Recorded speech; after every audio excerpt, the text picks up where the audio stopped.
Tense पर यह मेरा चौथा वीडियो है। अभी तक मैं 3 टेंस पढ़ा चुका हूं, जो है present indefinite tense, present continuous tense और प्रेजेंट परफेक्ट टेंस। आज हम सीखेंगे प्रेजेंट परफेक्ट कंटीन्यूअस टेंस। और इस टेंस में हम ऐसी बातें करते हैं जहां हमें बताना होता है कि कोई काम लंबे समय से चल रहा है यानी जारी है। मतलब कोई काम बहुत पहले शुरू हो गया, अभी तक वो चल रहा है या अभी तक वो जारी है।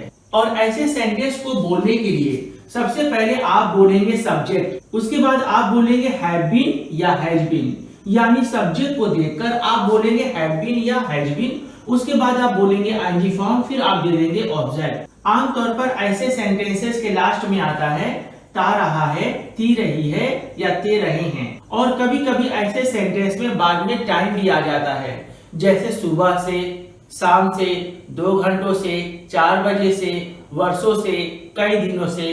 तो पूरा कंसेप्ट हम सीखने वाले हैं, तो आइए एक एक करके पूरी बात सीखें। मैं खाता रहा हूं, इस सेंटेंस के लिए सबसे पहले आप लिखेंगे सब्जेक्ट जो है आई, उसके बाद आप बोलेंगे हैव बीन, उसके बाद आप बोलेंगे वर्ब का आईएनजी फॉर्म जो है ईटिंग। मैं खाता रहा हूं की इंग्लिश होगी आई हैव बीन ईटिंग। वहीं अगर आपके सेंटेंस में टाइम आ जाए, जैसे मैं सुबह से खाता रहा हूं, I have been eating since morning, यानी सुबह से के लिए आप बोलेंगे सिंस मॉर्निंग। यहाँ से की इंग्लिश होगी सिंस। कभी कभी से की इंग्लिश फॉर भी होती है। अक्सर बच्चे इस बात को लेकर कंफ्यूज रहते हैं कि से के लिए कब बोले सिंस और से के लिए कब बोले फॉर। तो ये बात मैं आगे आपको जरूर बताऊंगा। सबसे पहले हम कुछ प्रैक्टिस करेंगे ताकि यह टेस्ट मुकम्मल हो जाए। जैसे मान लीजिए अगर आपको कहना हो मैं लिखता रहा हूँ, आई हैव बीन राइटिंग। मैं खेलता रहा हूँ, आई हैव बीन प्लेइंग। वह इंतजार करता रहा है, he has been waiting.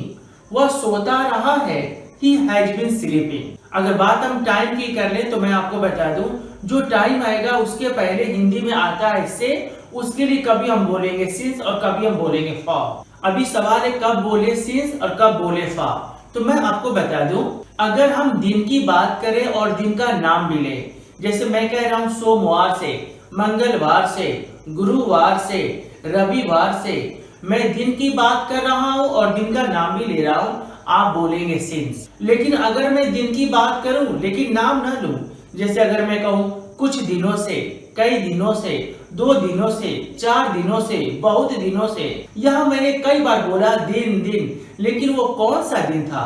Sunday था, मंडे था, ट्यूसडे था, मैंने दिन का नाम नहीं बताया। तो यहाँ पर आप इस्तेमाल करेंगे फॉर। अगर मैं महीने की बात करूं और उसका नाम भी बताऊं, मैं कहूं जनवरी से, फरवरी से, मार्च से, अप्रैल से, मई से, जून से, आप बोलेंगे सिंस। लेकिन अगर मैं महीने की बात करूं और नाम न बताऊं, जैसे मैं कहूं कई महीनों से, कुछ महीनों से, 2 महीनों से, 4 महीनों से, यहाँ मैंने महीना तो बोला, लेकिन वो कौन सा महीना था, वो कौन सा महीना था मैंने नाम नहीं बताया, तो आप बोलेंगे फॉर। अगर मैं साल की बात करूं और साल का नाम भी बताऊं, जैसा कि आपको मालूम है साल का भी नाम होता है। ये जो साल चल रहा है इसका नाम है 2023, जो पीछे गुजर गया वो था 2022, आने वाला है 2024। तो जैसा कि आप साल का भी नाम लेते हैं 1947, 2006, 2001, तो ये सब साल का नाम है।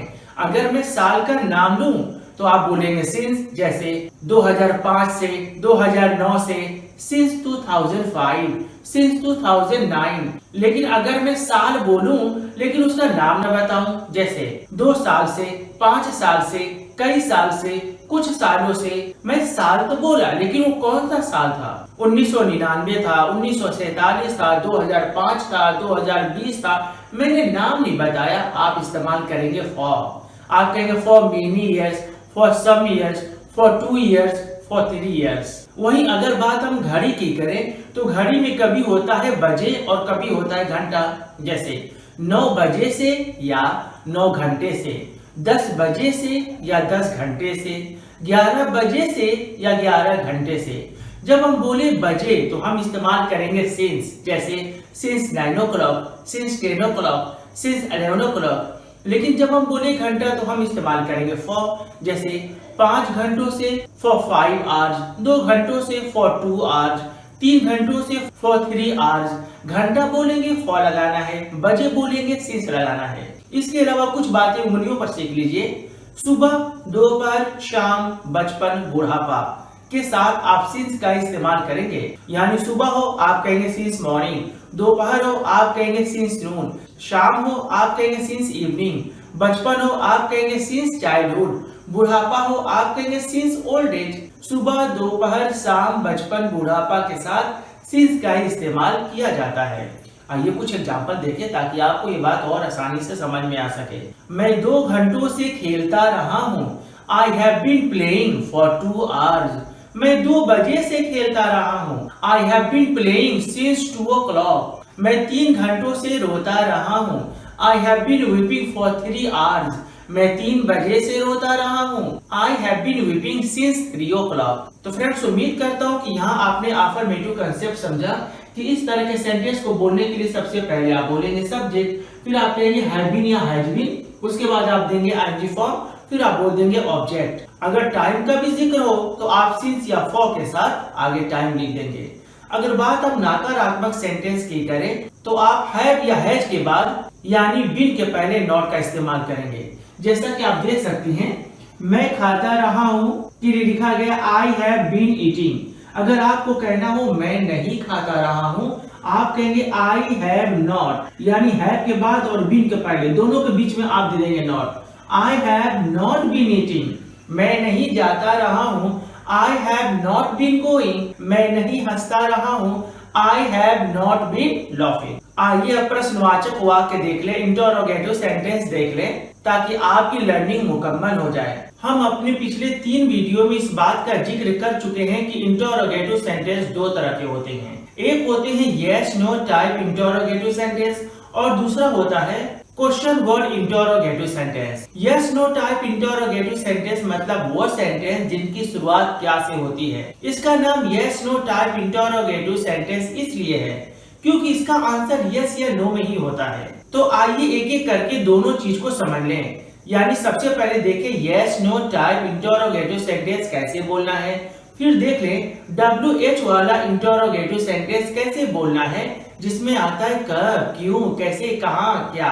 अगर बात हम yes no type interrogative sentence की करें तो सबसे पहले आप बोलेंगे हैव या हैज, उसके बाद आप बोलेंगे सब्जेक्ट, फिर आप बोलेंगे बीन, फिर उसके बाद आप वर्ब बोलेंगे आईएनजी फॉर्म के साथ, उसके बाद आप बोलेंगे ऑब्जेक्ट। जैसे आपको कहना हो क्या मैं सुबह से खेलता रहा हूँ, तो इस सेंटेंस के लिए आप कहेंगे have I been playing since morning. सबसे पहले आप बोलेंगे हैव, फिर आप कहेंगे आई जो है सब्जेक्ट, फिर आप बोलेंगे बीन, फिर आप बोलेंगे वर्ब में आईएनजी, फिर आप बोलेंगे टाइम जो है सिंस मॉर्निंग। इसी तरीके से मान लीजिए अगर आपको कहना हो क्या मैं सुबह से लिखता रहा हूँ, have I been writing since morning. क्या मैं कुछ दिनों से सोचता रहा हूँ, have I been thinking for many days. क्या वह सोमवार से काम करता रहा है, has he been working since Monday. क्या वह सुबह से रोती रही है, has she been weeping since morning. अगर बात हम दूसरे टाइप की करें जिसमें आता है कब, क्यों, कैसे, कहां, तो उसमें आपको ज्यादा मेहनत नहीं करना है, स्ट्रक्चर यही रहेगा। बस आपको शुरू में वह क्वेश्चन वर्ड लिख देना है। यानी सबसे पहले आप लिखेंगे क्वेश्चन वर्ड, उसके बाद सारा स्ट्रक्चर वही रहेगा। आप लिखेंगे हैव या हैज, फिर आप लिखेंगे सब्जेक्ट, फिर लिखेंगे बीन, उसके बाद आप आईएनजी फॉर्म लगा देंगे। ऑब्जेक्ट है तो ऑब्जेक्ट दे देंगे। जैसे अगर लिखा हो मैं सुबह से क्यों खेलता रहा हूँ, तो इस सेंटेंस के लिए आप कहेंगे why have I been playing since morning. मैं सुबह से कैसे खेलता रहा हूँ, how have I been playing since morning. मैं सुबह से कहाँ खेलता रहा हूँ, where have I been playing since morning. आप सुबह से क्या करते रहे हैं, what have you been doing since morning. आप सुबह से क्यों खेलते रहे हैं, why have you been playing since morning. आप सुबह से किस लिए खेलते रहे हैं, for what have you been playing since morning. वह 2 दिनों से क्या करता रहा है, what has he been doing for 2 days। वह 2 दिनों से क्या पढ़ता रहा है, what has he been reading for 2 days। तो फ्रेंड्स, उम्मीद करता हूँ कि यहाँ आपने ये कंसेप्ट समझ लिया। हो सकता है कि आप ये सोच रहे हो कि इस तरह के सेंटेंसेस में नहीं आ जाए तो, यानी अगर आपका सेंटेंस हो क्या वह नहीं खाता रहा है या वह क्यों नहीं खाता रहा है, तो अगर आपके सेंटेंस में नहीं आ जाए तो आप सब्जेक्ट के बाद नॉट लिखते हैं, यानी आप कहेंगे वाई हैव आई नॉट। यहाँ बीन के पहले और आई के बाद आप नॉट का इस्तेमाल कर रहे हैं। तो उम्मीद करता हूँ कि अब आप इस कंसेप्ट को आसानी से सीख चुके हैं।